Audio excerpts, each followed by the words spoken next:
Ladies and gentlemen, how are you? I told you we probably wouldn't be back for an early show today, but I was wrong. We're back for a early show, not a late show. Hold on, everyone. Let me get set up and then we'll get going. I'm running about 2 minutes behind. So I wasn't planning on actually coming on this early at all. And then breaking news happened as I got up and I was like, well, I got the time, I'll jump on. How are you all? Good to see you. Laura, Maryland, Rachel, Angela, Gila, Peekaboo Cockatiel. Who else is here? Moonlight View. Kelly's here. Hey, Kelly. All right.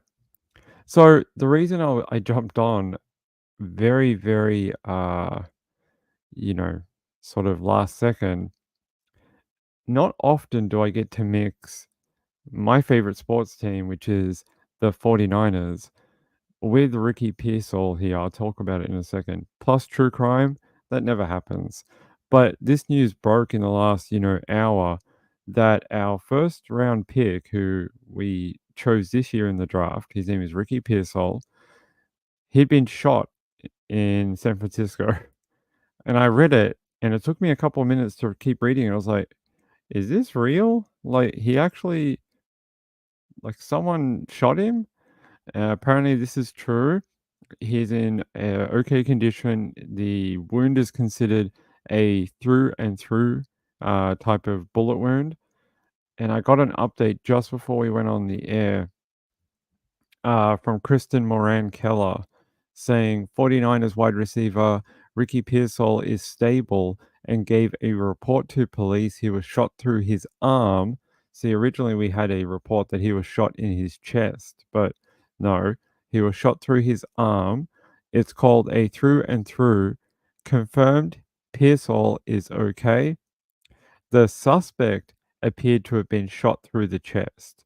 So, not the wide receiver, the suspect was shot through the chest. Now, I don't know who shot him. It's all a little up and down right now. I heard that Ricky shot him, but that could just be in the moment heroic storytelling. I don't know. But if that is true, that the story I heard is that they wrestled for the gun, Ricky got shot, and then he took the gun off the guy and shot him. That is that is a hell of a Saturday afternoon for everyone involved. I mean, that is crazy. A week away, just over a week, about 8 days, 9 days away from the season opener for the San Francisco 49ers on Monday Night Football. Oy, oy, oy. Rachel says, I just saw this and was going to send it to you and saw your notification. I'm on it. I know all the Niners news. I don't do Niners news on this channel, but I keep on top of my 49ers quite frequently. It's good to see you guys. Lynn D, how are you? Dan Yee, how are you? Good to see you all.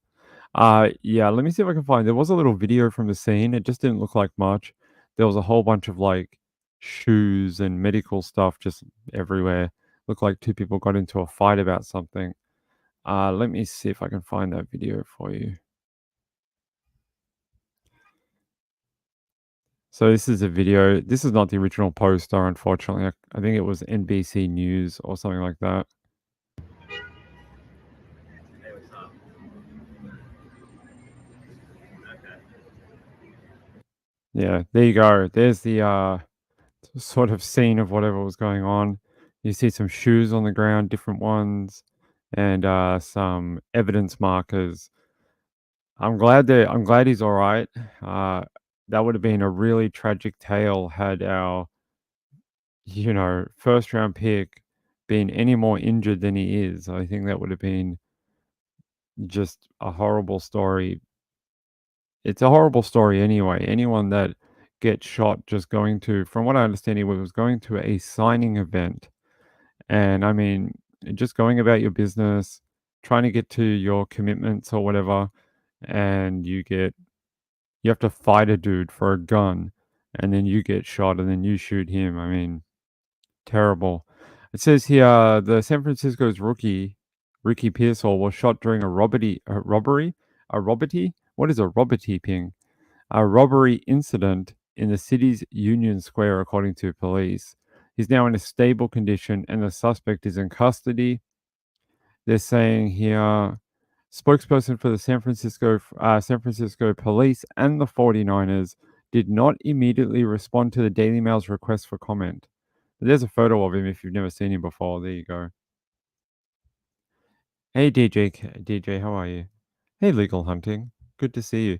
Not the news that Niners fans anyway would like to have heard uh, after Brandon Ayuk signed his massive contract the other day. And we're like, yeah, we're stacked at wide receiver now. We have all the wide receivers. Now we're like, we may be down one wide receiver for a while. I don't know how. I don't know if he can play next week. I wouldn't think so. Can you play a week after being shot? I I would say it'd be a couple of weeks, right? You'd at least need some time to heal. If anyone knows, let me know. Danny Mitchell says no transients can't be SFO.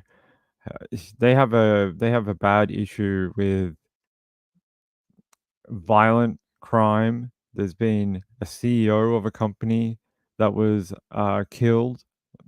Was it like last year or earlier this year? They were murdered outside of their home. There's been other high-profile incidents where people have been killed, hurt, robbed for their belongings or whatever. Really, really stupid. It really needs to have a better focus on how to solve these issues and try and bring some sense of the city back that it used to be. All right, that's a really short story because I really don't have much more to talk to you about that one. But I did want to talk to you about it because I like the 49ers and I wanted to tell you what happened. I'm just going to check if there's any other information before we get off that topic.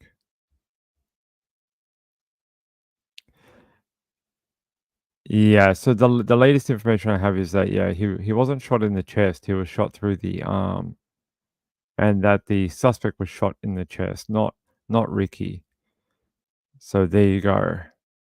Yeah, so I have that update. Suspect appears to be shot through the chest. But like, hey, I don't know. That's coming from Kristen Moran Keller, sports anchor for Fox 40 and 957 The Game. She might know more than I do. I don't know. Gambler, hey guys, how are you? Shall we? Danny says usually someone laying in their own urine. As from what I heard, he had a Rolex that they were trying to roll him for. They were trying to steal it from him, which is pretty shit on its own. Like, work for your own belongings, man. Do what you have to do. Yeah, yeah, yeah. I don't. I'm Australian. I have no idea about your whatever this is. I don't know the ins and outs of your political stuff. I know who they are, but I don't know what like this is or like who might cause this and whatever. I don't know. I barely keep up with the idiots who run my country. Trust me, they're not much better than yours. Let's see. All right, let me see if I got any other updates, and then we'll get into the normal true crime that we normally come here for. I'm just trying to see if they gave a better update about or any video of Mr. Ricky, the first round pick. Uh-huh. So the SFPD has released a statement on August 31st, 2024 at approximately 3:37 p.m. San Francisco police officers responded to the area of is it Geary Street and Grant Avenue on report of a shooting. Upon arrival, officers located two male subjects suffering from injuries. Officers rendered aid, and medics transported both subjects to a local hospital for further medical evaluation. During the preliminary investigation, officers learned one of the subjects attempted to rob the victim, San Francisco's 49ers player, Ricky Pearsall. During the attempted robbery, a physical altercation ensued, and both the suspect and the victim were injured. The suspect is in custody and charges are pending at this time. All information is preliminary and more information will be provided as it becomes available. Media availability will be held this evening at San Francisco General Hospital. The investigation is ongoing and active. Anyone with information about this incident is asked to call the SFPD tip line at 1415 quadruple 4 or text tip to tip 411 and begin the text message with SFPD. And if you wish to remain anonymous, you can. SFPD case is 240 547 482. So apparently, we should be getting a press conference outside the hospital at some point this evening. So uh, I will bring that to you when we have it. When I can get that live stream outside of the hospital, I'll bring it to you. If we're in another story, I'll cut and then we'll go to that one. Nalana says, "What is that picture hanging behind you?" That's the picture that Reby made. It's going to go higher. We actually ran out of string. We ran out of string. So I ordered some more. It's coming today. But we ran out of that. And the new one's going to be the same color as the wall. So you won't be able to see it. But it's going to go higher by about, from where it is now to there. So it's going to be much higher. So you guys will be able to see it. But that's the sign Reby made for me. Rachel says, hopefully there were cameras and they will know what happened. I think there were a lot of witnesses. Something tells me they have a crap load of witnesses. There was a lot of people. I don't think, uh, I think wherever a 49ers player goes in the city, there's probably a lot of people around following them, especially to a signing event. There's probably a lot of fans and people taking photos and stuff like that. Hey, Catatonic, how are you? Give me 1 second. I'm just going to try to see if I can find out what time this media press conference is going to happen. Let me see. I know that statement got released only under a minute ago, the one I read to you. All right, let me play you this from NBC Bay Area.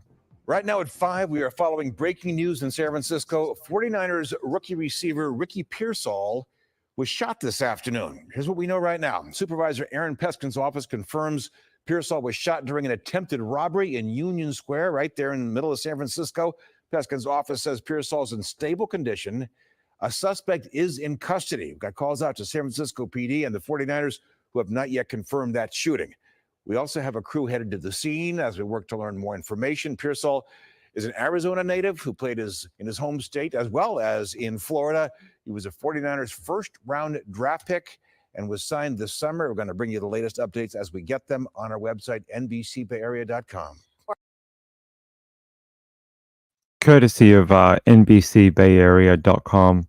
There you go. Let's see if they have an update for when this press conference is supposed to happen. I don't see anything, just that they are calling a media availability in front of the hospital at some point this evening. Yeah, if I can bring that to you during the show, I will. I just don't have a time. They released that.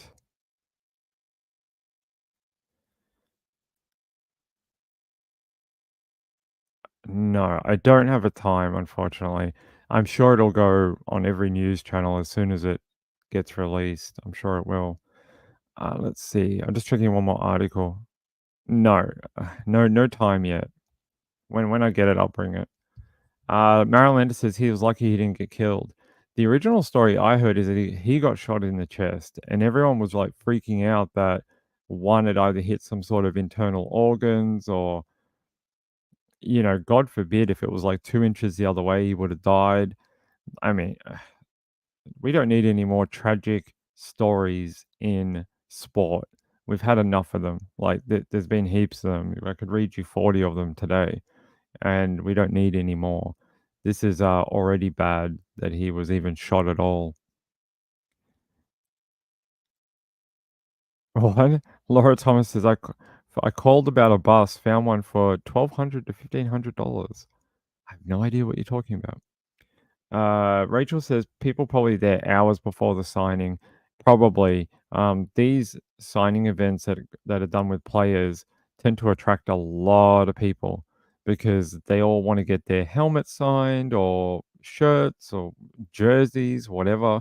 And if there's rookies involved, everyone wants that because they all want the next big thing. They all want the next superstar in the making, and they tend to attract a lot of people.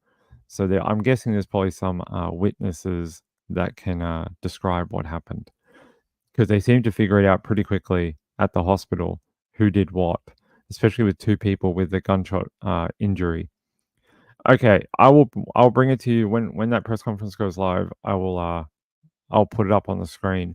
If someone sees it and I don't, just DM it to me and I'll get it to you. If for some reason we're in another story and I miss it. I'm just going to check one source.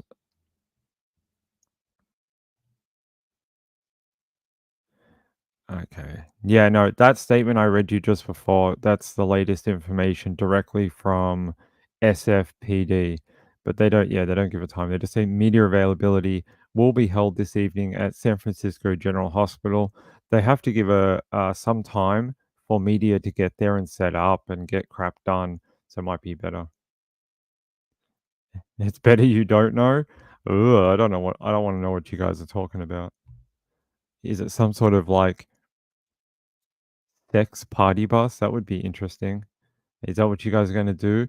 Go on some sort of kinky weekend bender on a raunchy bus to, I don't know, somewhere? Pick a place. Anywhere. No web sleuths tonight? I saw they put up a what? Are you sure? I saw a thing. Hold on, guys. Let me check. I see the live show up. They've got a live show up right now. It says your ghost stories, an update on murder of couple from nudist ranch. Unless she posted like recently saying, yeah, I can see it in our panel. They've definitely got a show going. Unless they're gonna pull it. Yeah, I see it. Let me go in there. Let me go into their show. Let me like hijack their show. Hold on. Okay, no one's in there. Okay, I don't know. If she's posted saying that they're not gonna do one tonight, then I'm sorry about that. But hey, you got me. You have me. Let's try bring you some updates from different cases. I've got a one here. Let's go to wfxt.com. If it'll let me. Sometimes they let me, sometimes they don't. I'm definitely going to have to start using a VPN for real. They just websites, especially American news sites, are starting to lock down and geo block outside of either America, northern hemisphere. All right, let's do this.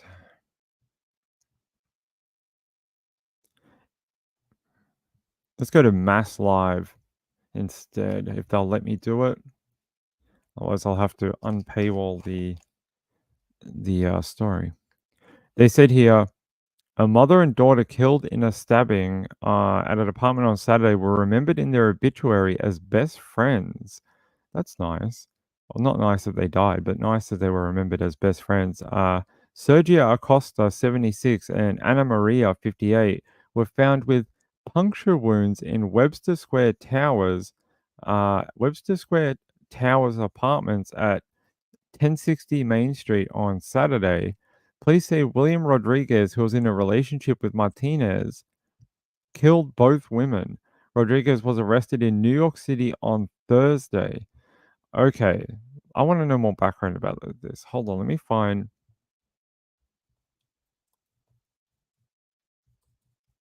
That only tells us that he was arrested. I want to find out. Yeah, here we go. I want to find out more of the background behind it, right? Hopefully this loads. Yeah.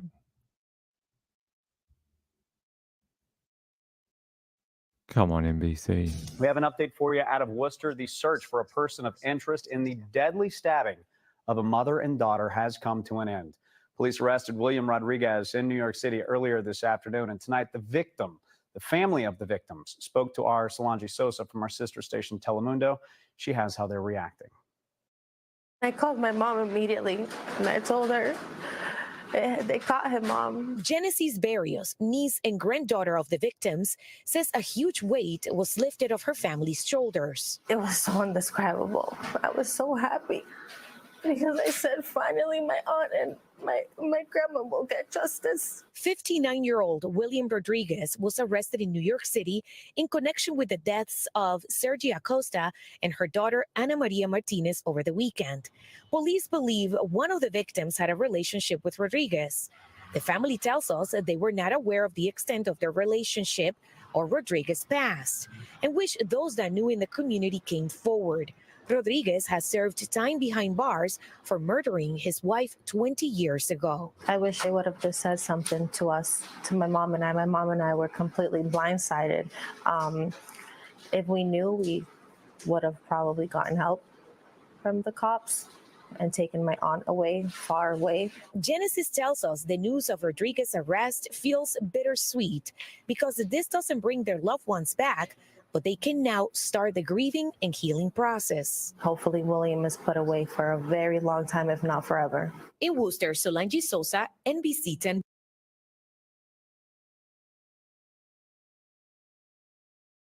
That is extremely sad. The fact that they said he'd already been involved in a violent crime of, murder. I mean, and then he goes on to kill these two ladies. It's interesting that they said they didn't know about it. And if they did, they would have done more to, remove them from that situation. And now it's too late. There's not much you can do. They're already gone. All right, let me see if I can find some supplemental reports about this that I can tell you about. WCVB says the man wanted in connection with the stabbing deaths of a mother and her adult daughter in Massachusetts last weekend has been arrested in New York. Yep, according to family members, they confirmed it to the news station. William Rodriguez, 59, was sought in connection with the deaths of those two ladies. And they say here the two were found suffering from those multiple puncture wounds at the apartment. I'm just trying to see if there's more details about him. Okay, there's a photo here I want to show you. Here's his photo of the man arrested in regards to those two deaths. And they're saying, just minutes before the bodies were found, police received a 911 call reporting Rodriguez was dating one of the victims, that they were arguing, and he accused her of cheating, according to the police report. Police said Rodriguez was captured on surveillance, entering and exiting the victim's home multiple times on that Saturday. A note written in Spanish was found in the apartment reading, "Women who make mistakes will receive what is coming." I don't think they're the ones who made any mistakes, buddy. I think it's you. I don't think they did anything. Yeah. They say here court records showed Rodriguez pleaded guilty in 2007 to manslaughter in the death of his former wife, Carmen. He was released in 2019 after serving 15 years for that particular crime. So this guy should never have been around anyone ever again. The fact that he'd already committed one death of a significant other, now he went further. He decided to kill his girlfriend at the time and her daughter. This guy just, I hope this time I hope they don't let him out again to go off and kill another bunch of people. They're like, oh, it was only two. Don't worry about it. We'll let him out this time. He might only kill 3 next time. It's okay. He seems to only go up one person each time. And it's only once every 2 decades. That's a good type of risk. Don't worry about it. Catatonic says he really hates women. Apparently so. Apparently so. He's spent his life now. He's actually, I don't know, would you consider him a serial killer? I think so, right? he killed his former wife, and now he killed his new girlfriend and her daughter. That's 3. I would consider, I mean, that's more than 2. Laura T, yeah, it is really sad. I wish they had known about that former charge. Like the family said, they had no idea. And they had no idea about that 2007 conviction where he pleaded guilty to the manslaughter in the death of his wife, Carmen. So they were none the wiser about it. Hey, Penguin, how are you? You're very lucky tonight, Penguin. We actually, Friday, Saturday this week, we actually went on at our normal time at 9 p.m., which I don't think has ever happened since I've owned the channel. I don't think it's happened once, ever. Except maybe in summer when the time is later for me. That is a horrible story. I'm glad they got him. Found him in New York City. So he tried to run, apparently. And yeah, I don't know. Let's see what happens when he goes to trial. Let's hope they throw the book at him. All right, I'm going to see if we have anything out of KHOU. Okay. Yes. Okay, we got this one. We talked about Mavda. So we've been doing a lot of live streams about that over the last month. And we learned a lot about Nepal and what type of culture they have and their marriages and stuff like that. There's a story out of Texas about a student who was killed execution style after being forced inside an apartment at gunpoint, according to court documents. And I thought this would be interesting to hear about. It says here that the accused in this particular crime appeared in court Friday morning and was denied bond on a capital murder charge. The judge granted a $25,000 bond for an unlawful carry in a vehicle charge stemming from a gun allegedly used in the shooting. Well, if he has no bond in the murder charge, he ain't going anywhere. The suspect remains in Harris County Jail. It says the suspect is a 51-year-old named Bobby Shah, and he's been charged with capital murder in relation to this this death of this woman called Muna Pandey. I hope I'm saying that right. I'm probably not. I'm sorry. I don't mean offense. But I'll play you the story here from KHOU. The man charged with capital murder in the death of a student from Nepal is being held without bond after waiving his appearance in probable cause court. And we're learning new details about what happened the night Muda Pandey was murdered in her Southwest Houston apartment. That's where Matt Doherty joins us live with the very latest tonight. Matt? Yeah, less than one day after police shared an image of the suspect from this apartment complex, he was caught. Houston police shared this still image from a surveillance camera yesterday of a man leaving the apartment unit of 21-year-old Muna Pandey. Within hours, court documents state he was identified by multiple tipsters. Bail will be denied. Tonight, 51-year-old Bobby Shah waived his first appearance in court. He's charged with the capital murder of Pandey. Prosecutors say surveillance video outside Pandey's home from Saturday night shows Shah and the young woman standing outside of her apartment unit. They say Pandey is seen holding her purse, a shopping bag, and a Nike shoebox. Prosecutors say Shah tells her repeatedly to open the door, to which she responds, quote, "What are you going to do?" They say Shah then racks the slide of his pistol and tells her to open the door.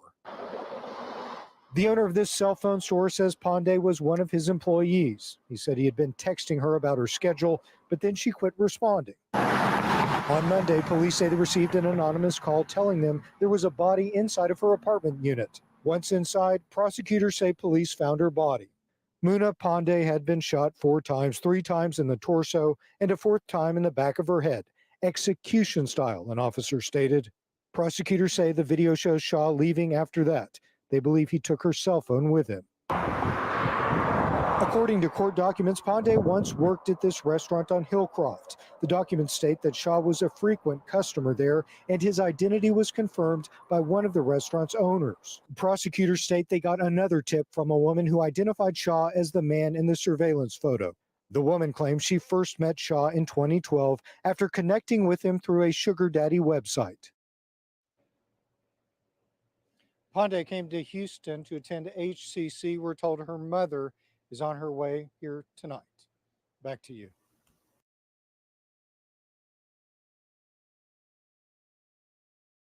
A very beautiful young lady. I have a little bit more information here about it from the Houston Chronicle, and you can see this CCTV image here from her apartment here. Look at this. He looks like, I don't know, it just looks spooky to me. But it says here, the man accused of killing a 21-year-old college student in Southwest Houston was found in part because of a security system installed by the victim herself. In the hours after her body was located and found, she was shot to death apparently in her apartment. A friend told police that she had installed a camera outside her door because she had had a stalker the year before, according to the court documents. The documents do not include information on who the stalker was. Could it have been this guy, maybe? The guy who shot her? That tried to break into her apartment? I'd say maybe. It says here, when police access the camera, they watch some of the last minutes of her life. The video caught a man forcing her into her apartment at gunpoint around 8:40 p.m. Saturday, according to a criminal complaint. She asked the man, "What are you going to do?" In response, the man racked the slide of his handgun and told her to open the door. The man, later identified as Bobby Singh Sar, was recorded leaving the apartment an hour later, carrying her black purse. It would be days later that an anonymous caller to the apartment complex notified an employee of a dead body in the apartment. She was found shot multiple times in the torso and once in the head, according to the complaint. The shooting was described as execution style. Yep. They said here police released a still image of him on Wednesday, asking for the public's help in identifying him. Within hours, two people contacted police identifying him, which helped lead to his arrest on capital murder charges hours later. And we just heard that he had had bond denied for those capital murder charges, and he had a bond given for a weapon in a vehicle, but doesn't matter. The murder charge is, superseding over that particular bond, so it doesn't matter. One of the tipsters who called police said the lady used to work at the Kathmandu Curry, a Nepalese restaurant in the, I can't even pronounce this, the Mahatma Gandhi district of Southwest Houston. That tipster connected police to another man who called the suspect a consistent patron of the restaurant. Sounds like a stalker. The second man was also a prospective business partner of the suspect, and he provided police with a copy of the driver's license and cell phone number for the suspect. What a helpful individual. Another tipster told police that she met Shah through a sugar daddy website in 2012. Oh, jeez. The complainant doesn't make any connections between Panday or the website. Yeah. Apparently, she lived alone in the apartment while attending Houston Community College and working at a Verizon wireless store. She moved to Houston from Nepal 3 years ago and was studying to be a nurse. Sounds familiar. Did we have another nurse that was from Nepal that was murdered? It's wrecking my brain. Seems like such a faraway case that I haven't covered very much. Says here, friends and co-workers told police they last heard from her on Saturday evening when she was supposed to join them at a birthday party. They said the suspect didn't appear at a probable cause hearing on Thursday night. His bail was denied pending a hearing in front of a state district court judge next week. Look at that photo. The photo tells you everything. Yeah, Mamta, yeah, that's right. Two Nepalese ladies, both murdered in the last month for very different reasons. Sean says the Sugar Daddy website, and son, that's where I met your mother. Ugh. I hope that's not the case. Or like you could say, and that's where I met my murderer. It sounds like something from an Oxygen TV show. where they're like, tonight on websites that will kill you, we're going to talk to you about, How I Met My Murderer. Didn't they have a show called How I Met My Murderer at one point? Something like that? I'm sure they did. Yeah, you think. That's right. Horrible story. I mean, if the stalker is not this guy, I'd be very surprised. The fact that he frequented a restaurant that she used to work at consistently, the fact that she had to install a camera outside of her home because of a stalker, but they didn't name that person, yet she was killed by a guy who pulled a gun and forced her into her own apartment before killing her execution style. I'm going to go out on a limb and say it's that guy. Marilyn Landis is a Lifetime movie. Yeah, or Oxygen. I could.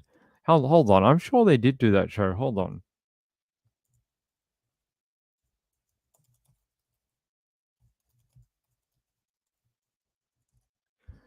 Was it? It was a. No, you're right. Wait, am I right? You're right. Who's right? Doesn't matter. But I'm trying to find out where it came from. How I Met My Murderer was a TV movie in 2021.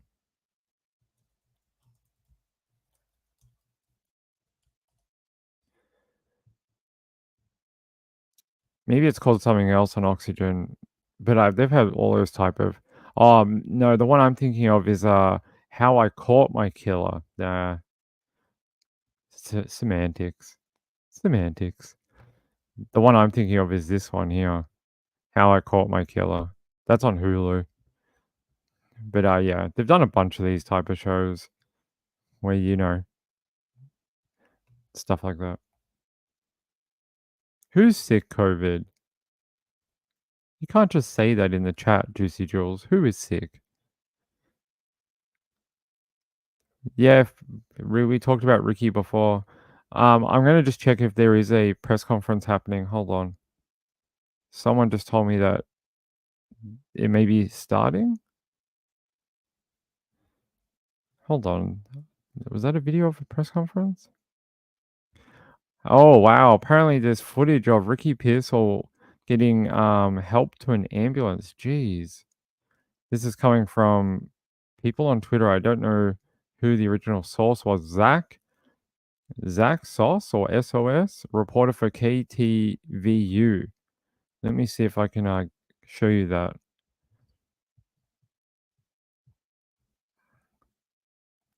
There you go. There's Ricky in the background with no shirt on, and you can see not a lot, but you can see him getting to the ambulance. Poor bro. I hope he's all right. He looks like he's a little sore. Oh, I could see that. Is that a bullet wound under his like armpit here? That's sort of what it looked like. So I saw like a lot of blood under there. Jeez, I don't know if we're allowed to show this. It's all right. Avert your eyes if you don't want to watch it. Poor dude. He looks like he's in a crap load of pain too.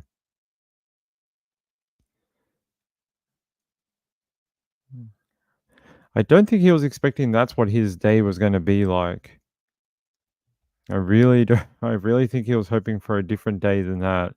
Thought he was going to go to like a nice a nice signing event, meet some fans, have some fun. Rachel says his arm looks rough. Hopefully he's doing okay. Yeah, I know. Hey Sharon, how are you, my friend? Let me see if I can get a better insight into that video. Or anything similar. Why is there a whole heap of porn on the friggin' Ricky Pearsall timeline? All I've got is naked ladies. What the hell? Are they sending naked ladies to Ricky to make him feel better? Is that what they're doing? There's just I can't even show you the timeline. It's bad. There's just boobies and other female body parts everywhere. Let me see. Why do people do this? Why do people do this to X/Twitter timelines? They're like, oh, an important news event? Let me post heaps of naked ladies everywhere. And, ladies getting railed. Oh my God, this is ridiculous. I can't even find what I want to find because there's just too much of this crap. I'm just trying to see if we're getting a press conference right now. I don't believe so. I don't see any news site. Let me check KUVT or whatever it is in San Francisco.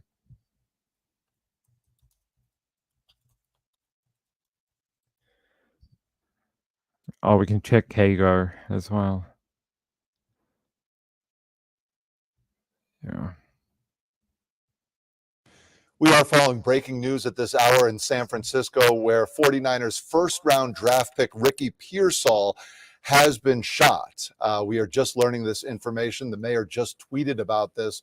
We also know that the person who is suspected of shooting him in this case has been taken into police custody. Now, the circumstances are up in the air right now, but I do want to talk about what we do know. And as I do talk about that, I do want to show you some of the video that we have here, working on pulling that up as we speak here, of this shooting that took place earlier this afternoon on this Saturday afternoon at that. The mayor did tweet, this afternoon there was an attempted robbery in Union Square involving San Francisco 49ers wide receiver Ricky Pearsall, and he was shot. SFPD was on scene immediately. An arrest of the shooter was made. My thoughts are with Ricky and his family at this time. We will provide more updates, including on his condition, as I receive them. That coming from London Breed, San Francisco mayor.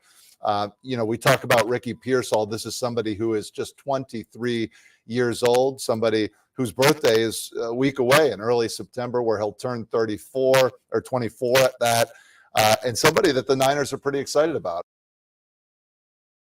That screen is very white. I hope he's not 34. Otherwise, that's a weird draft pick to do. Marilyn says only 23 is only 23. Hey, STL cards. As a big Niners fan, hang in there, Niners Nation has your back. That's right. That's right. The Niners faithful have Ricky's back. They'll never let this go. I don't think anyone will ever forget this. None of the fan base will ever forget what happened today. I'm just trying to see if they've called the time for this thing, or they're just going to be like, "Hey, we'll random time of the day. We'll tell you what day we want to do this press conference." Trying to see if one of the reporters have a time. Could be like 5 hours from now. I wouldn't hope so, but let me check one of the reporters up here. There's a couple of let's check SF Chronicles. They're saying here San Francisco wide receiver Ricky Pearsall was shot in the chest. See, it's weird. I keep getting this different information coming out. It sort of did look like his chest, right? In that video, it looked like there was like an exit wound where his like under his armpit, there was always red and sort of like a hole under there, which is not normally where they go. But it definitely looked like there was more blood under his arm or like under his armpit. So if he was shot through the chest, that would make a lot of sense. It looks like scene of the crime. I don't see any update.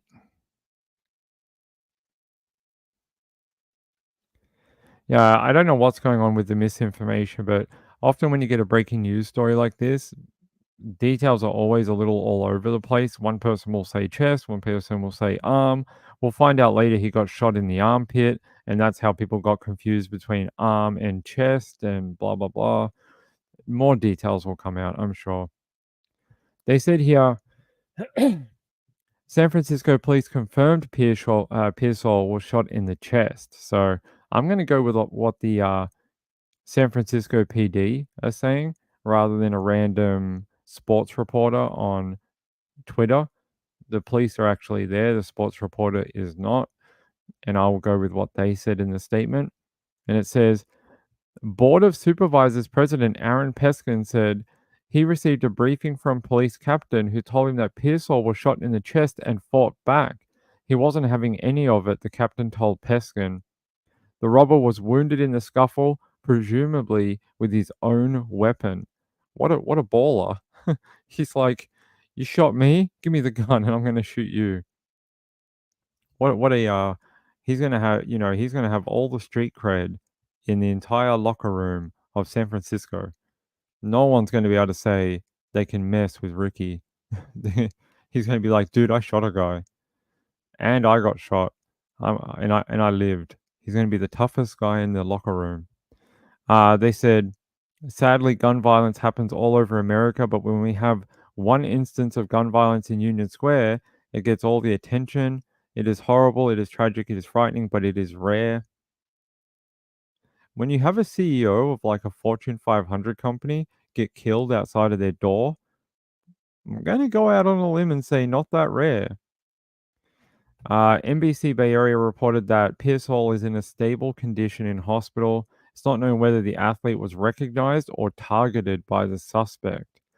They're saying the San Francisco Fire Department said the first 911 call for a report of shots fired came in at 3:28 p.m. on Saturday. When police responded, they found 2 gunshot victims. Both were treated and transported to medical facilities, with one in critical condition and one in stable condition. So we've heard that Ricky's in stable condition. That must mean the suspect who he shot is in critical condition. They said here a Union Square security guard said she saw a man, possibly the robber, running into a store carrying bags. The guard then heard 3 shots and saw people running and screaming before police quickly arrived. Hours after the shooting, 5 shell casings lay on the ground. About a dozen police officers were surveying the scene, dusting 2 Teslas, black and gray, for fingerprints. Police had told the public to avoid the area due to traumatic injury. A witness said he was at a stoplight with about 3 seconds left when he heard 5 shots and saw 6 women running. The witness said he saw Pearsall with blood streaming down his left arm. Police ran towards the victim, not the suspect, which the witness thought was odd. It was a scary situation, said the witness, who asked not to be identified. Police could have done more to catch the guy. Didn't they catch him? I'm sure they did. They're saying here the mayor, which is London Breed, posted confirmation of the shooting online and said her thoughts are with Ricky and his family at this time. And then Debo Samuel posted, he's good. Thank God. Good work, Debo. Debo would know. Debo's another wide receiver for the 49ers. He would know if his buddy Ricky's okay. There you go. Marlene says if it bleeds, it leads. It'll be on the news for the next couple of days. Well, not on this channel. After tonight, we're done. We go to the next story. Laura says, remember to hit the like button. I would appreciate it. Danny says, went to Corona del Sol High School in Arizona. Well done. All right. Shall we go to a different story? I'm hoping we will be online when that press conference happens, but we may end up being on too early because we may have to jump off for Trish to do her show. I'm just having a quick look. No one's posted any update about this media availability that I can find. Let me check the original poster, which was Gia Vang from NBC Bay Area. She was the one who posted the story originally.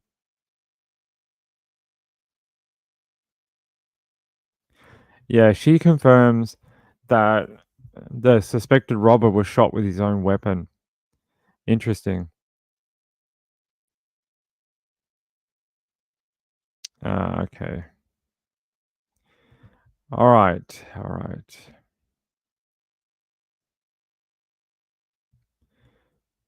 All right. Let's move on for now. When I can bring you like something more substantial, I will. Okay, let's get out of this one. Let's go to Western New York. Someone emailed me about a bunch of people who unfortunately passed away. And I'm not even going to be able to pronounce the name of this town, so I'm going to have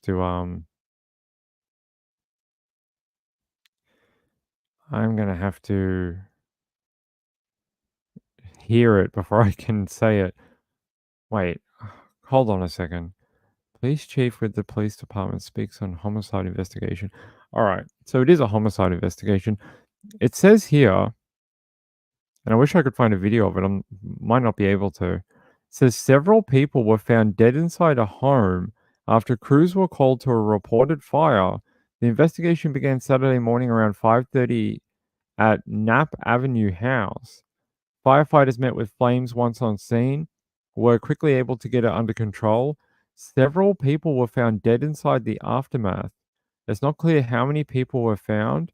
The death police said are being investigated as a homicide. The medical examiner is working to determine how they died. Their identities have not been released. A portion of the avenue was closed as police worked the scene. The road reopened around 9 p.m. Huh. Several people? Like a family? Hold on. Let me see if I can find this event.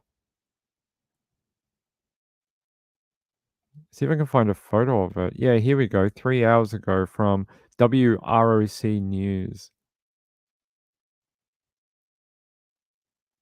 The only thing I can tell you right now is, actually, it turns out, I looked back at the job card about 5:25 this morning.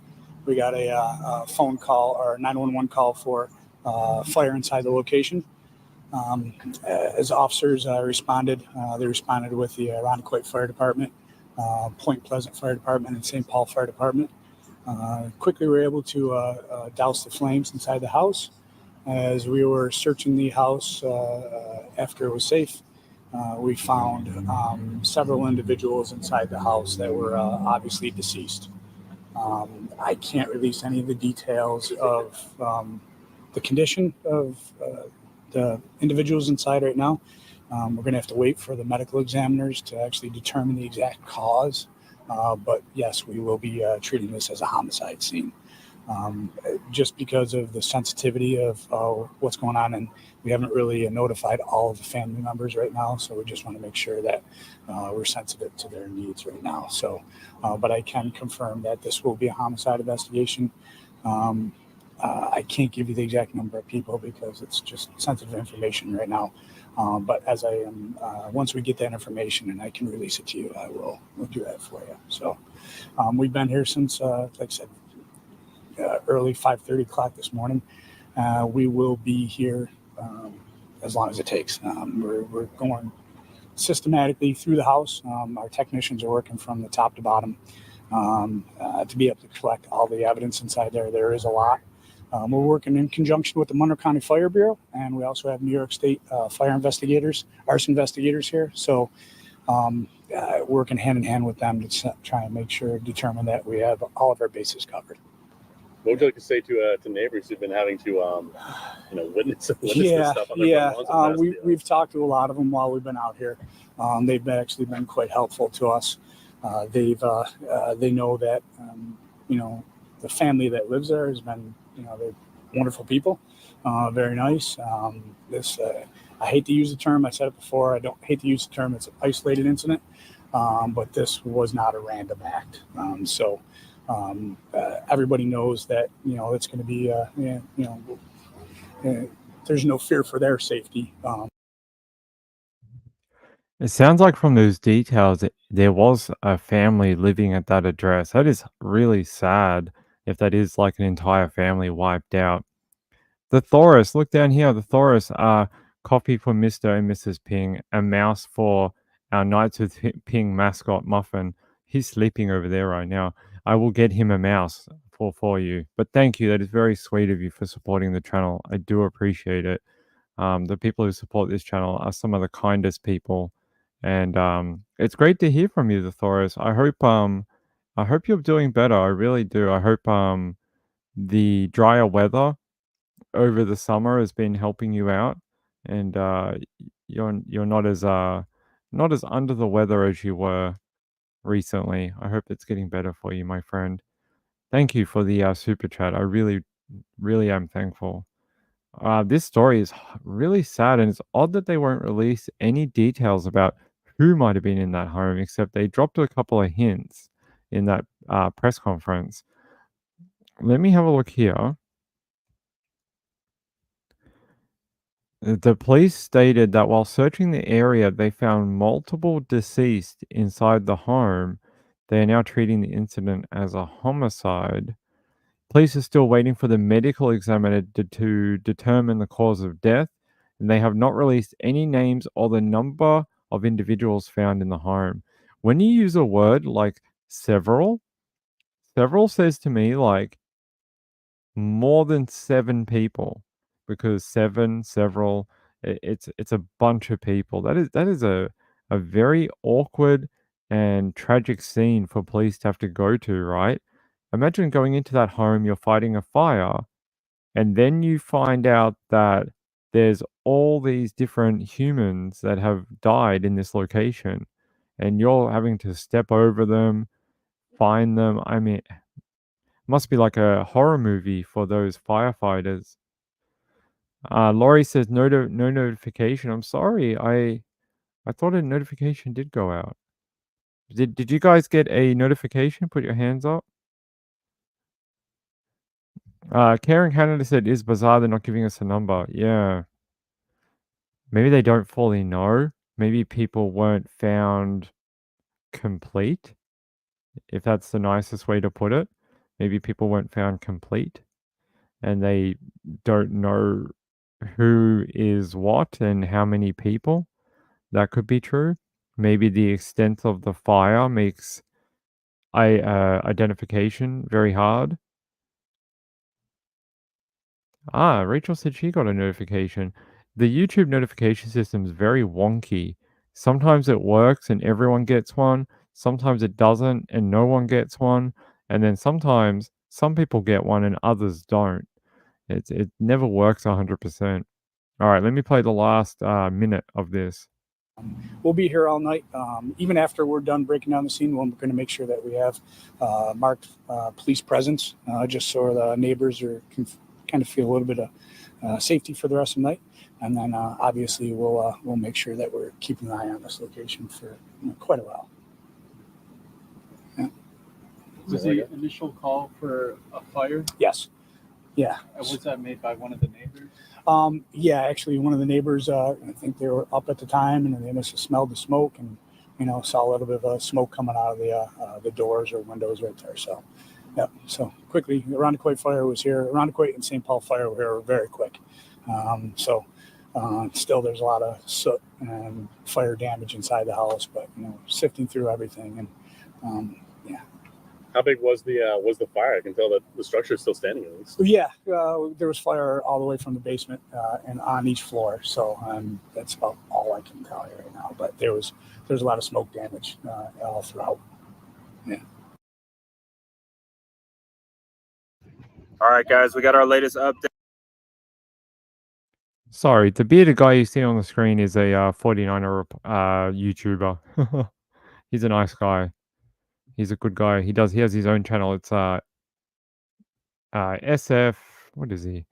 The SF Niners. So he's a good guy. Nonliner says I always get pings notifications and I've never been unsubscribed. I don't know why people get unsubscribed either. It does happen.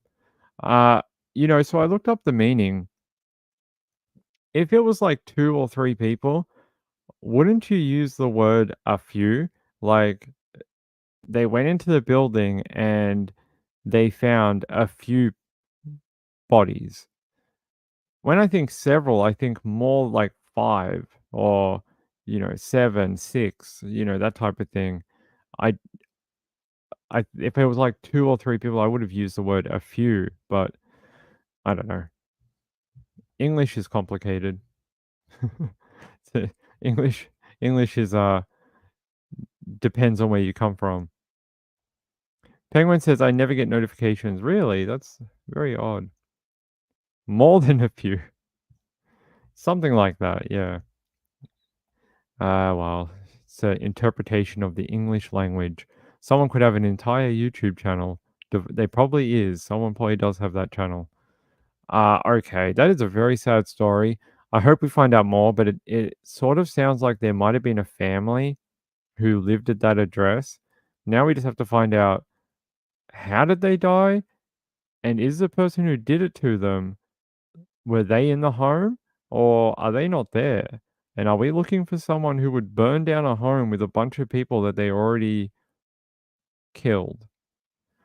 So they're the different answers we sort of need.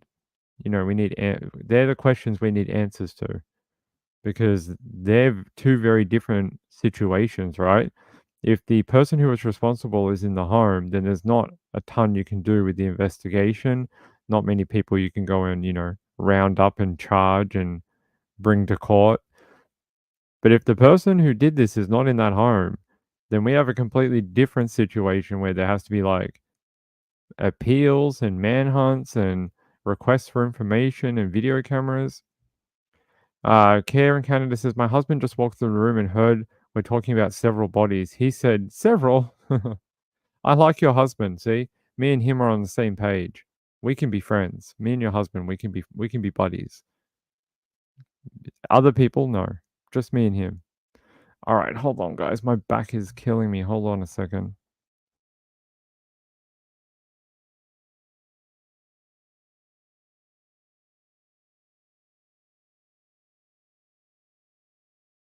I rolled over last night into a position that I don't normally sleep in, and it's messed up my lower hip.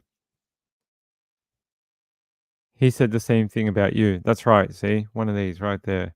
We know how it works. Okay. Okay, all right. Let's get to our next story. If anyone does hear that, like Kago or what's that other channel out of San Francisco? I should know because I always watch him. K-Ron, KTVU, NBC Bay Area. If you hear of any of those starting a live news conference, let me know so I can get to it. Looks like the last update was over half an hour ago, so it's been a while. The only update I have is that the one I read from police. That's it, from SFPD. Yeah, no update out of that hospital just yet.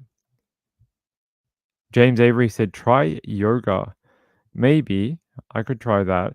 I do a lot of, so I have a whole resistance band set up on the back here. You guys can't see it, but it's one of those ones that attaches to like the bottom of the door, and then you have to like stretch it over the top of the door, and it's got all the pulleys and stuff like that. So it's got 4 sets of pulleys up the top and 4 sets of pulleys on the bottom, and you can like connect them. I've got different tools and like ropes and stuff like that. So I have those, and I have the normal resistance bands that I use for strength, or not strength training, but stretching like legs, and you just put them around each leg and kind of try walking or holding positions. And then I have another one that goes in the door where you put it in the top and close the door, and it's like a V-shaped one. So I use those every day, but maybe I do have to do a bit more stretching, less weight training, more stretching. That's right. That's right. We get it. We get it. See, new friends are made every day, Care in Canada, every day. Tiger Balm. I like Tiger Balm. It's pretty good. That's funny. Was that in America, was Tiger Balm used to be a thing you had to go into like Chinatown to get? Down here, about 10, 15 years ago, it was hard to get. You had to literally go to like an Asian grocer to go get Tiger Balm, and not many people knew about it outside of the Asian community. now you can just go to the supermarket and they sell Tiger Balm. But what we've found is the one they sell in the supermarket that has the English packaging and all that, it's nowhere near as strong as the one you can get from the Asian market, and it costs like 3 times as much. If you just go to like an Asian supermarket or grocery store or whatever, like $2 and you can get like a pot of it. You go to the supermarket, they want like $15.95 and stuff. It's whack. It's really whack. Moonlight View says always at the health food store back in the 70s. Weird. It was a weird thing here. They only started selling it in like white people places. Like maybe in the last 10 years down here. But we've always used it. We like the red one. The red one's pretty good. The white, what is the white one for? Anyone tell me in the chat, what is the white Tiger Balm for? Because I have no idea. But we like the red one. It stinks like hell. It stains your clothes. If you use it, wear something you don't care about, like pajamas or something. Don't be wearing no nice clothes or brand new hoodies or anything. It'll stain the crap out of your clothes. But it works really good. The Thoros says works great but smells horrible. Do not wear it to work. It smells nasty. Just wear it at home, but it works and it'll help. Yeah, I've got some. I'll put some on once we get off the air and I get out of this hoodie. Yeah, I like it too. I've tried everything. I've tried Deep Heat, all those type of like commercial brands, but they just don't work as well. Or if they do work, they wear off really quickly. They just don't last. But actually, my back's been pretty good. This is the first time I've had any problems with it, and it was just because I rolled over, and I know if I do that, I normally sleep on one side and one side only. And for some reason this morning, I got woken up, and then I rolled over, and I fell asleep in that position. And every time I do that, I always kink my neck, and I mess up my back.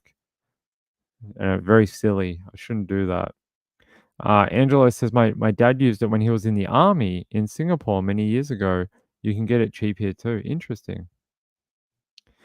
Lindy said, I went to a chiropractor who rubbed it into my back, felt great, but it ruined the top. Yeah, exactly right. It ruins it ruins fabrics and stuff like that. It stains. That red stuff just stains like crazy. Glows less too. Wendy R says, I use horse liniment. It works really well, but stinky. I don't know what horse liniment is. What is horse liniment? Horse liniment. I don't know what that is. Is that like horse? No, I don't know. I was going to have a guess, but I don't know what it is. You got me. You found something that Ping doesn't know what it is. That is a very rare achievement. Wendy R, congratulations. You have stumped Ping. You win the prize for this year of bringing up an item that Ping's never heard of. You have won first prize. Used on horses. Liniment. What the frig is liniment?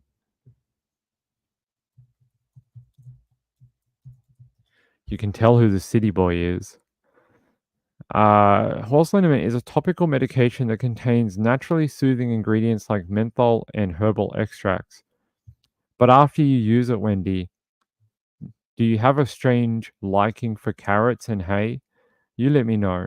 Do you sort of get like the munchies, like horse munchies, and you really want some carrots and a bit more hay for your coat? Does it make it feel better? Deep heat for horses. Okay. You rub it into your horse. Don't say that too loud. You'll be like, oh, I've been rubbing into my horse a lot. JDR says more stretching, lots of stuff on YouTube. Yeah. I got to do some more stretching. Probably too much weight training, not enough stretching. You nay.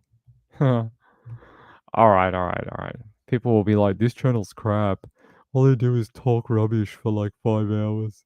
They don't tell anything about any crime. This is not a true crime channel. They make jokes for like an hour. All right.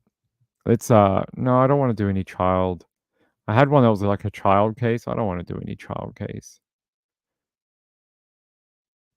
Oh. This is a good one. This is a good one. All right, this is a good one. All right, let me load this up. We like cold cases. That's what I like. I like cold cases. A man arrested for 2022 murder after police find body buried in fire pit at his home. They say a man has been arrested in connection with a 2022 missing person and murder case after the victim's remains were discovered buried in a backyard of a Orangeburg, South Carolina residence earlier this year. On Thursday, August 29, 2024 at approximately 7:30 a.m., Myrtle Beach police served an arrest warrant in the 1800 block of Broughton Street in Orangeburg. Sheridan Dirk Fogel. That is a lot of words for a name. 54 was taken into custody and charged with murder. The case dates back to May 11, 2022, when a missing persons report was filed concerning a woman who had been living with him at the residence on First Avenue South in Myrtle Beach. Initial investigations at the time did not yield any conclusive results for the missing woman. Here's a photo of his ugly head. Literally looks like a zombie. He's like, oh, is that a camera? Oh, what does it do? It takes me photo? Sure. It says here, however, the investigation gained new momentum in 2024 when neighbors of the suspect reported suspicious activity around the property. Based on these statements, authorities obtained a search warrant for the residence on June 12, 2024. During the search, the victim's remains were found buried under a fire pit in the backyard. The remains were subsequently identified as those of the missing woman. Fogel is currently being held in connection with the murder and is awaiting further legal proceedings. Myrtle Beach police continue the investigation into the case, which has brought renewed attention to the circumstances surrounding the victim's disappearance and death. Well, it'd be nice if you told us who the woman was. Like, are we not allowed to have a name of the woman? Just the suspect? All right, we got a video. Let's do that. Those are prosecuted by the prosecutor's office in Conway, the solicitor's office. So your case will be in Conway. It will not be here at Myrtle Beach, okay? Your first two court dates are October 25th at 1 o'clock in the afternoon, and the second one is December 13th at 8 o'clock in the morning. It's on this sheet of paper you're going.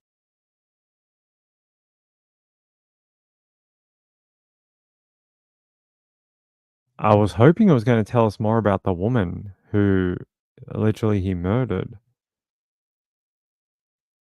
Let me see if I can find anything else. NBC News?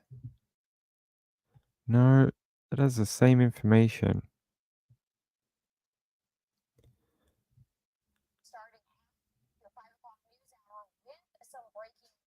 All right, let's go to this one. Maybe this one has more. Starting off your 5 o'clock news hour with some breaking news, because within the last hour, we have learned that a man was arrested this morning in Orangeburg in connection with the death of a woman in Myrtle Beach. Here's what we know. According to the Horry County Police Department, 54-year-old Sheridan Fogel is charged with the murder of Penny Whiteside. Now, Whiteside was reported missing back in May of 2022. Investigators say neighbors believed she was buried under a fire pit in her own backyard. Her remains were found buried in the yard of her home in June of this year. Police say Whiteside had been living with Fogel at the time of her disappearance. We're going to keep you updated on this story as it develops. And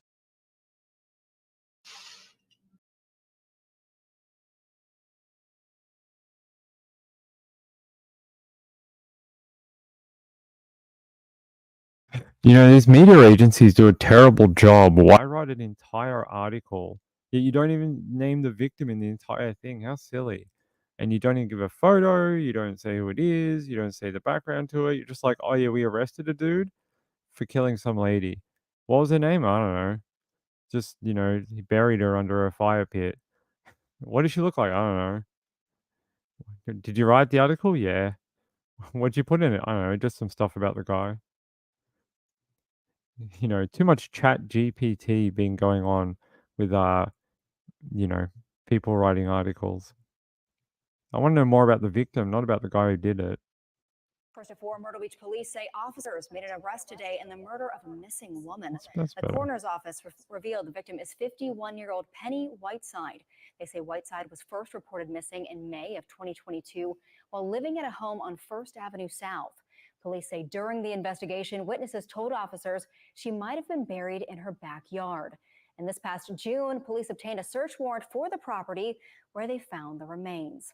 Authorities arrested Sheridan Fogel in Orangeburg, South Carolina this morning on a murder charge. Investigators say Fogel was living with Whiteside when she disappeared. Further details, including what led up to the search warrant more than 2 years later and any motive for the killing, remain limited. We'll be sure to keep you updated as we learn more.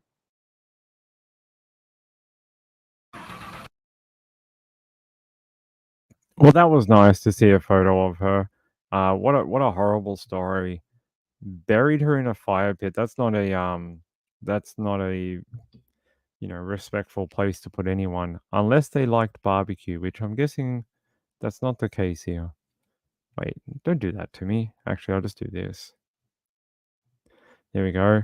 There we go. Mr. Zombie and his unfortunate, very sad victim who he decided to bury under a fire pit. It's really sad, and it took the police a long time to find her. I mean, I'm happy those neighbors, they did a great job. The fact that they kept calling in saying, "Hey, this guy's doing stuff in the backyard, like we know a lady's missing, and he keeps digging in the backyard and dragging stuff out in plastic bags. Like, you should come and check this out. Like, it's very odd. He doesn't normally do anything, and now he's out there building you know, a giant fire pit out there. It's a bit strange. Well done to those people. See something, say something. I like that. Anytime community comes together, like in the Marbta case, in this one, any others, and try and help, that's what I like to see. Wendy says a horrible monster. The one on the screen? Yeah, I know. You can tell just through the screen. Yeah, that's very sad. And so her name was Penny Whiteside. She was 51, last seen in the spring of 2022. Police found her body after receiving information that her remains may have been buried in the backyard under a fire pit. And on June 12th of this year, her remains were found in the yard after police obtained a search warrant for the property. And the guy's name, Sheridan Fogel, 54, arrested and charged with murder on Thursday, August 29th. And in their statement, police called Whiteside's death a tragic loss of life and a senseless crime of violence, and asked the community to continue to pray for the family and friends of the victim.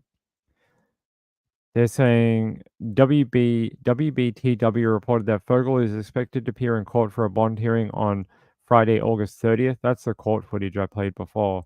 A cause of death has yet to be revealed. Neighbors of Whitesides were shocked by the allegations. Can't be that shocked if they're the ones who called police. One of his neighbors says, I mean, you have kids playing at the park here every day, the birthday parties, weddings, etc., that happen here. And he added, I'm sure nobody around here had a clue about what was actually going on. I want to guess that maybe they did because they're the ones who called in the tip. Police believe wealthy Miami developer reportedly tried to have his wife killed. And okay, that's a weird story to scroll into. Miami-Dade County Medical Examiner. Hold on, what is this? Sorry, I don't want to distract from this story, but what is this? Sergio Pino was investigated at the time of his death. Interesting. Might be a story we have to do tomorrow. On June 23rd, a young Florida woman frantically called 911 and said somebody had just pointed a gun at her and her mother. She told the operator that her mother, Tatiana, was just pulling up in the driveway of her Pinecrest, Florida home when the man allegedly brandished a gun at her, according to a transcript of the 911 call shared by NBC6. She escaped by driving her car into the backyard and honking to get her daughter's attention. So if you're driving a car and a guy comes up and goes, "I've got a gun," you drive further on and then honk your horn to make your daughter come out. Wouldn't that put your daughter at risk of being shot? I mean, I know it's a horrible situation and you want help, but I would say, wouldn't that put her in the firing line because she's not in a vehicle? I mean, she might be able to call the police for you. They said it wasn't the first time that Tatiana faced an attack on her life. Federal authorities say the estranged wife of a Miami real estate mogul, Sergio, had allegedly been subjected to repeated attempts of stalking and poisoning by several suspects who, according to federal authorities, were hired by Sergio to kill her. According to indictments against the suspects, which were reviewed by People magazine, Sergio was not named in the indictments, which only identify him as co-conspirator 1. However, the Miami Herald, NBC6, and the Tampa Bay Times, citing authorities, identified him as the man in the indictments who allegedly conspired to murder his own wife. Less than a month later, on June 23rd, less than a month after the June 23rd incident, Sergio was found dead by a S-word in his home. The FBI said in a statement at the time, the statement confirmed that Sergio was being investigated for an alleged murder for hire plot. Sergio and Tatiana had been married for more than 30 years before she filed for divorce in April 2022 after she suspected Sergio had poisoned her. Sounds familiar. Per the Miami Herald and Tampa Bay Times. I have to know more about this. This is bizarre. Sorry, I don't know why I never came across this story, but Sergio and Tatiana. Let's have a look. You guys may be knowing about this one, but I didn't hear about it. Shows you I don't know all true crime.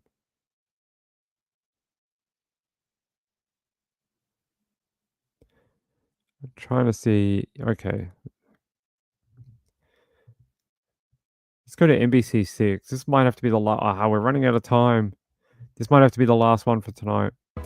A man who built a home building and commercial development empire in South Florida is dead, dying by suicide this morning as FBI agents investigating a murder for hire plot were trying to take him into custody. Sergio Pino had been accused in his divorce case of trying to harm and intimidate his wife of 32 years. And the FBI was moving in when he ended it inside his Coral Gables home. That's what we find ABC6 reporter Tony Piptone. He's live at Coco Plum in Coral Gables with more for us this evening. Tony. Yeah, Jawan, for 2 years, allegations of arson, stalking, and poisoning marred the divorce case of Sergio and Tatiana Pino. But after what her attorney alleged in court papers today was an attempt to murder her last month, the FBI says this case became a murder for hire case. And today, the man at the center of it was found in his house back there, dead with a self-inflicted gunshot. With their shares of Century Home Builders Group and related entities, Sergio and Tatiana Pino had amassed a fortune, according to court records, a net worth in 2022 of between $150 million and $360 million. How much of that belonged to Tatiana was at the center of a dispute that Tatiana's lawyer told us last week got ugly. My client feels very strongly that he has been trying to poison her for 2 years before that. Sergio Pino's attorney told us there was no objective evidence of poisoning, nor, she said, was Sergio responsible for the torching of 3 cars outside Tatiana's sister's house. 4 men, including one Tatiana told the FBI worked on the Pino's yacht, are in jail, charged with a conspiracy to stalk her and set those cars afire. They've pleaded not guilty.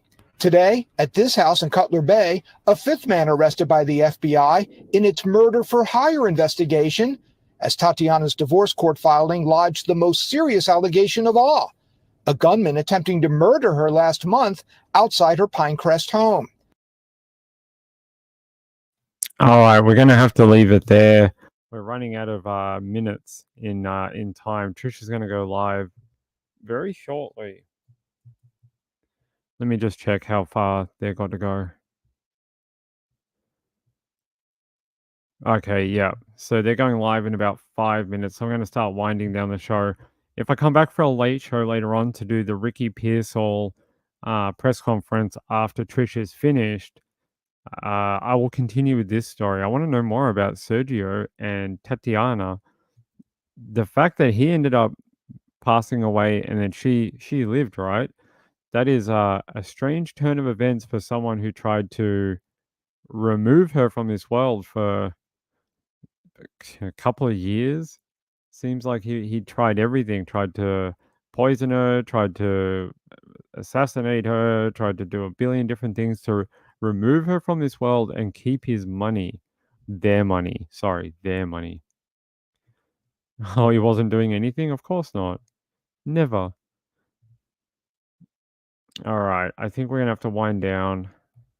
It's been a great live show. It really has. The Thoris, thank you so much for being our donation for tonight. I very much appreciate it. And I hope by the time we come back for the late show, this will be fixed and this will be higher with the see-through rope, and you won't be able to see it, and you guys will be able to see more of the photo. Yeah. I hope you have fun with the yeah, I know. Just walk away and well, they were trying to get a divorce. He just didn't want to pay her any of the money. That's what it was about. Um, there was the big argument was how much of the money should she get in the divorce. They've been married 30 years. It's 50% or more. It doesn't matter. She helped build everything, right? When you're in that kind of relationship for 3 decades, it's you help each other build those businesses and provide support and all those different things. So it's only fair that they get an equal split of whatever you built together. Not saying like you should make anything after you split or whatever or before, but whatever you built together, you each get half. It's just how it is, you know. You do it as a team, and if you split up the team, everyone gets 50-50. It's just what it should be. Angela says, thanks, enjoy your lunch. Actually, yesterday, I'll tell you quickly, we got these great pastéis from an Italian deli around the corner. I haven't had them yet. I'm going to have them for lunch. And they're like so much nicer than the commercial ones. They're massive. So they're chicken and vegetable. I can't wait to have them for my lunch. Thank you. Thank you for donating to the show. I really appreciate it. Those donations go towards allowing me to do as many live shows as I do. I mean, we do 12 a week or something like that. Each one is between an hour and 2 hours each. Yeah, but the deli wasn't Maltese. The deli was Italian. I can't it's not like I went there and they're like, "It's a Maltese deli." No, it was an Italian deli, but they sold pastéis. I know, these ones are huge, Sean. They're massive. Like, you know the ones you get from Borg? They're so tiny and they've got no filling anymore. They used to be good about 20 years ago, but not anymore. But these ones are great. They're handmade. They're like $10 for a kilo or something like that. All right. I love you all. I have the greatest viewers and followers and subscribers in the world. I'll see you later. Have fun with Trish over at Woo Woo Saturday night. And I'll see if we can get back for a late show in a couple of hours, okay? Peace out. See you later. Good night.